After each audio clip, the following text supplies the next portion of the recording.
Al primer tema que quería comentar con ustedes, porque es un tema que la verdad es que me ha venido acompañando desde el principio del Nacional Libertario y que me empecé a meter de nuevo en política nacional. Ustedes se acordarán que hace mucho tiempo atrás eh, se denunció el caso de que George Soros y la Open Society habían financiado al movimiento pingüino y de hecho a Revolución Democrática cuando todavía era una fundación. Eso en un momento salieron varias voces a decir que era mentira, etcétera, pero estaba en una serie de correos que se llaman DC Leaks, donde se filtraron correos de la Open Society que confirmaban entonces la intervención de esa fundación que pertenece al magnate multimillonario George Soros, también conocido como terrorista financiero a nivel internacional, especialmente porque fue causante principal de la crisis asiática. Y en su momento levantamos las dudas. ¿Qué es lo que estaba pasando aquí? ¿Por qué estaba metido George Soros en Chile financiando entonces a los movimientos revolucionarios pingüinos y cuestiones por el estilo? Yo tengo mi propia teoría respecto de Soros. Yo tengo mi propia teoría. Yo no creo que él sea la cabeza, o sea, por lo menos no la cabeza financiera detrás de toda la plata que se gasta ahí. Pues uno ve en el total de lo que se gastaba la Open Society, que eran como 4.000 millones de dólares anuales en distintos países, o 3.000 millones de dólares anuales, y las finanzas de George Soros no le habrían dado ni para 10 años de operaciones de esa cuestión. Entonces yo tengo la seria sospecha de que es solamente la cara visible de una organización mucho más grande que está detrás. Y vengo a recordarles esto porque yo denuncié, fui yo el que denunció esto al final. En el portal de internet del entonces presidente del Partido Libertario, Concha, bajo el seudónimo de Iván Czar, yo fui el que levanté esa denuncia. Yo lo encontré, ya saben, trabajando de noche como recepcionista nocturno, me puse a hacer la investigación que correspondía y después de un par de horas encontré que efectivamente le habían pasado plata no solamente a Revolución Democrática, sino que también a distintas fundaciones que tenían que ver con el indigenismo en Chile. ¿Ok? Y uno podría decir, bueno, entonces la Open Society, George Soros, Revolución Democrática, los progres de izquierda, entonces los revolucionarios, los que andaban impulsando la violencia en las calles.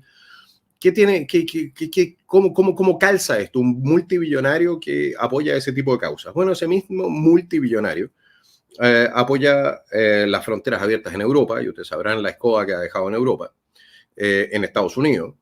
Él ha sido uno de los financistas o organizadores de las caravanas que van hacia Estados Unidos. Ha financiado la elección de fiscales y jueces en Estados Unidos. En Estados Unidos también existe la elección de fiscales y jueces que no persiguen a los criminales. Es decir, es una organización que se dedica literalmente y de manera permanente a horadar y destruir las institucionalidades de los países occidentales desde dentro. Tanto así es esto, que George Soros, que es el mismo judío, ha sido declarado persona non grata en Israel. En Israel lo han declarado persona non grata. ¿Por qué? Bueno, porque entre otras cosas andaba apoyando a grupos violentistas islámicos. Y aquí no nos metamos en el tema de Gaza y todo el cuento, porque esa es otra historia. Pero me acuerdo también de otro informe donde se planteaba que George Soros tenía financiado o había financiado o aportado dinero a la campaña de un tercio de todos los europarlamentarios europeos.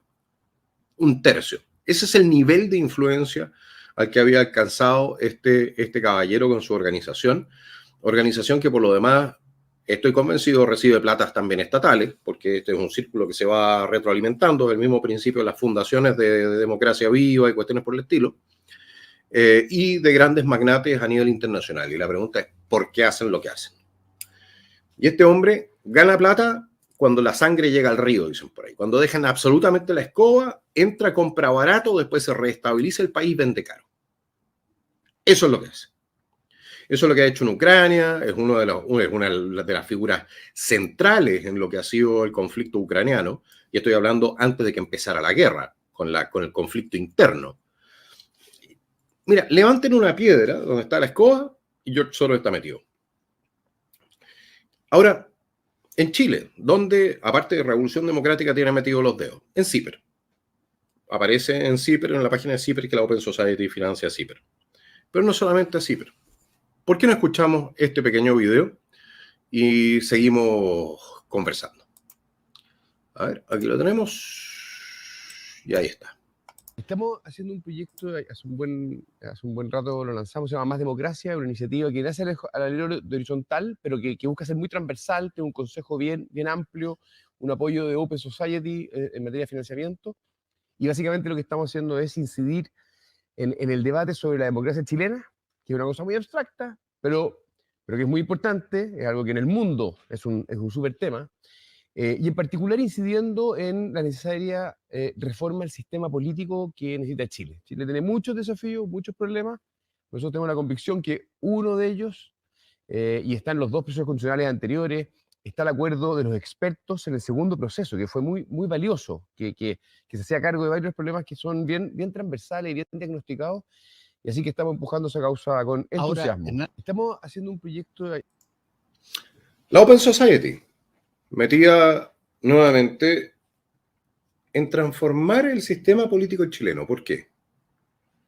Ahora yo he escuchado varias voces, por ejemplo la de Mario Desbordes en algún momento, respaldar la Agenda 2030. Y no solamente eso, toda la actitud, aquellos que no vieron el video de Cancino sobre el devenir político de don Mario Desbordes deberían verlo de todas maneras, porque es impactante. ¿Ya? Pero el trabajo de aquellos que adhieren a la agenda globalista, damas y caballeros, para modificar, cambiar nuestro sistema político, tiene que tener alguna razón de ser. Y la idea detrás ha sido siempre la destrucción del Estado-Nación o el debilitamiento de nuestro Estado-Nación para transformarlo en ¿qué? Nada más que una organización administrativa, en el mejor de los casos, pero no en una organización que pueda ser capaz de autoadministrarse, sino que tiene que recibir y recibe entonces sus directivas desde el extranjero. Por ahí viene también la ofensiva de la Organización Mundial de la Salud del nuevo tratado pandémico, que nos dejaría prácticamente, completamente en manos de un maoísta, terrorista, como el señor Tedros, que es el que dirige la Organización Mundial de la Salud. Entonces la pregunta es, bueno, ¿qué gana? ¿Qué ganan acá? ¿Y qué gana Soros? ¿Qué ganan sus socios? ¿Qué gana la gente que está detrás de Soros? Soros, por lo demás, para aquellos que no lo saben, en su niñez ayudó a los nazis a descubrir a judíos que estaban escondidos en Hungría, él mismo siendo judío. Lo reconocieron en un programa de televisión. O sea, un tipo sin ninguna moral. Ninguna, absolutamente ninguna. ¿Ya? Entonces, ¿qué es lo que gana él? Plata. Plata y poder. Y la plata y poder que están buscando también aquellas grandes corporaciones que pretenden establecer un sistema fascista a nivel global. ¿Ayudados por quién? Por los yanaconas que tienen en cada uno de los países, a los cuales les prometen cargos, a los cuales les pasan plata, muchos de los cuales probablemente ni siquiera saben hasta qué punto solamente son instrumentos. Instrumentos de intereses mucho más grandes que lo que ellos entiendan. Porque también les voy a dar el beneficio de la duda. Entonces, no, suena todo maravilloso, no más hambre, hoy terminemos con la desigualdad y todo ese tipo de cuestiones, pero nosotros sabemos perfectamente que detrás de los titulares están entonces las bajadas, y las bajadas son socialismo y son gobernanza global. Y gobernanza global, damas y caballeros, significa que su voto no vale. Es una amenaza directa a la democracia. No hay nada que amenace más la democracia en Chile que el globalismo, que la idea de tener un gobierno mundial, porque un gobierno mundial significa que usted, señora, señor, no tiene nada que decir respecto del gobierno. Es así de sencillo. Porque usted ha escuchado de alguna elección para gente que está en la burocracia de las Naciones Unidas o el Foro Económico Mundial o alguna cosa así. No, no hay elecciones. No hay elecciones. Y ahí vemos a la izquierda chilena que tanto cacareaba porque no los dejaban votar durante 17 años, ahora felices entregando el derecho a voto de los chilenos a organizaciones internacionales donde después esperan ellos poder ganar 30, 40 mil dólares mensuales sin pagar impuestos, porque ahí no les gusta pagar impuestos, no pagan impuestos. Entonces, tenemos a personajes como Desbordes, tenemos gente que tiene historia en Chile respecto de apoyar la Agenda 2030 y que se está postulando a los más distintos cargos. Tenemos a Belolio con el tema de la ESI, Tenemos, me van a disculpar, pero la señora Marcela Cubillo fue ministra de Educación cuando se instaló en Chile la Agenda 2030 en educación. No reclamo en contra de eso. Dentro de lo que es el proyecto constitucional fracasado hace poco tiempo atrás, muchas de las normas que estaban ahí adentro tenían que ver con el tema de la Agenda 2030. Muchas.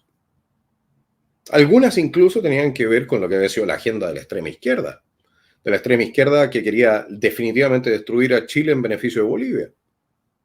Entonces, ¿qué pasó en nuestro país? ¿Qué pasó que hay tanta gente dispuesta a servir ruedas de carreta extranjera? Yo creo que un factor es la ignorancia y el otro factor es la ambición. No les molesta en tanto, a algunos, los que saben, no les molesta en tanto los beneficios. Es así de sencillo. No les molesta. No son de derecha, no son de izquierda. Son para ellos mismos. Para ellos mismos. Y no les interesa la democracia ni todo aquello que cacarean, ni los derechos humanos, ni el orden, ni el combate a la criminalidad. No les interesa. Pues si les interesase, entonces nosotros habríamos tenido otra política en el gobierno anterior respecto al control de frontera. Habríamos tenido otra política respecto a la educación. No la tuvimos. ¿Por qué? ¿No? Se implementó la Agenda 2030 en la administración Piñera. Y ahora se sigue implementando. ¿Quién fundó el Consejo para la Implementación de la Agenda 2030 en Chile? Sebastián Piñera. Fue Chile Vamos. ¿Quién lo ha criticado? Lo he criticado yo, lo ha criticado Cristóbal Urticoechea, del Partido Republicano, el resto del Partido Republicano, por lo menos su candidato presidencial no ha sido demasiado explícito en el último tiempo en su crítica en estas materias. ¿No? Pero somos pocos. Somos muy pocos. Ahí encontramos una alianza un tanto sui generis contra el tratado pandémico con la Ana María Gasmuri, que es de la izquierda más dura, pero tú ves que las voces, ya sea de derecha o de izquierda, que tienen alguna visión crítica respecto de lo que es el sistema, y estoy hablando del sistema, no del sistema capitalista, no, del sistema de control, que se está instalando, son cada vez más escasas. Y ustedes ven como, por ejemplo, yo planteé, creo que con razón, mi crítica a establecer un control generalizado, biométrico de las personas que entraran a los estadios, y toda la izquierda en la Comisión de Deporte votó a favor. Los mismos que andaban destruyendo cámaras. Pero respecto al control biométrico de inocentes, estaban de acuerdo. ¿Por qué? ¿Qué es lo que hay detrás? ¿Por qué son tan inconsecuentes? ¿O son consecuentes?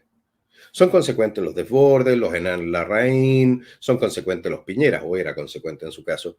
Son consecuentes en avanzarnos en una dirección específica. Y esa dirección específica es aquella donde nosotros ya no vamos a tener la capacidad de tomar nuestras propias decisiones. Y ahí entra Soros de nuevo. Porque ¿quién va a tomar las decisiones? ¿Quién toma las decisiones, por ejemplo, a nivel de la Organización Mundial de la Salud? ¿Quién es el más grande financista de la Organización Mundial de la Salud? Bill Gates. La Organización Mundial de la Salud es una organización privada, no sé si lo sabían. Y el más grande financista es Bill Gates. Y Bill Gates tiene intereses en la farmacéutica. Entonces, si la Organización Mundial de la Salud dice que ciertos medicamentos tienen que ser aprobados o tienen que ser utilizados, etcétera, que extrañamente probablemente provienen de la misma farmacéutica de Bill, entonces, negocio redondo, ¿o no? Si ¿hasta cuándo seguimos creyendo en las patrañas que nos andan contando? Aquí hay intereses monetarios detrás de lo que se está haciendo. Aquí, voy a utilizar un fraseo de izquierda para aquellos que no lo entienden. El gran capital internacional se ha unido a la gran izquierda internacional para crear un sistema fascista de control internacional. Eso es.